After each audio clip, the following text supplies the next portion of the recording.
జై శ్రీరామ్, జై శ్రీకృష్ణ, జై శ్రీ మహావిష్ణువు, జై సనాతన సాంప్రదాయం. ట్రూత్ వివేకామృతం అనే ఈ సంస్థని ద్విదశాబ్ద కాలం క్రితం నేను నెలకొల్పడం జరిగింది.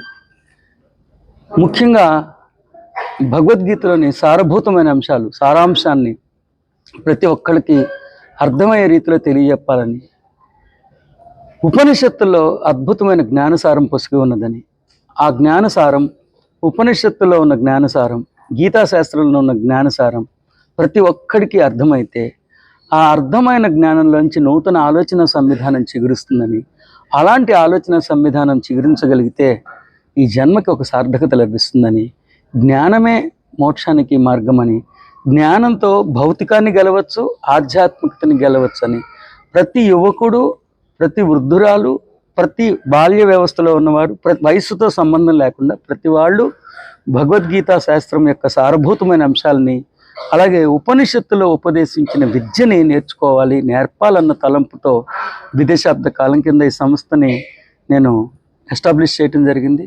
అలాగే ప్రతి సంవత్సరం నేర్చుకున్న జ్ఞానాన్ని ఒకసారి సత్కరించుకునేందుకు మేమందరం సెలబ్రేషన్స్లా కలుస్తూ ఉంటాం. అప్పటికే నేర్చుకున్న జ్ఞానాన్ని గుర్తు తెచ్చుకుంటాం, మరింత జ్ఞానాన్ని సుసంపన్నం చేసుకుంటూ ఉంటాం. అలాగా ఈసారి ఇక్కడ 9 రోజులు మనం కలుస్తున్నాం. 9 రోజులు మొట్టమొదటి రోజు. ఈ 9 రోజులు కూడా ఉపనిషత్తులు, గీతాశాస్త్రం యొక్క సారభూతమైన అంశాలను మరింతగా సుసంపన్నం చేయాలన్న ఒక తలంపుతో మనం ఇక్కడ పెట్టుకున్నాం. ఇక్కడికి ముంబై నుంచి, బెంగళూరు నుంచి, అన్ని చోట్ల నుంచి సాధకులు వచ్చి అటెండ్ అవుతున్నారు. ఇది నా పరిచయం. మీకు అన్న క్వశ్చన్స్ ఉన్నా నేను చెప్తాను.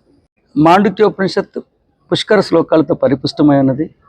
అది ఒక్కొక్క మెట్టు మనిషిని ఎక్కిస్తుంది. ఓంకారం అంటే ఏంటో తెలియజెప్తుంది. మన మహత్తుని, మన విద్వత్తుని తెలియజేసే అద్భుతమైన విద్య అది, ఆ గ్రంథం అది. ఆ మాండుక్యోపనిషత్తు కూడా ఇక్కడ ఉపదేశించడం జరుగుతుంది.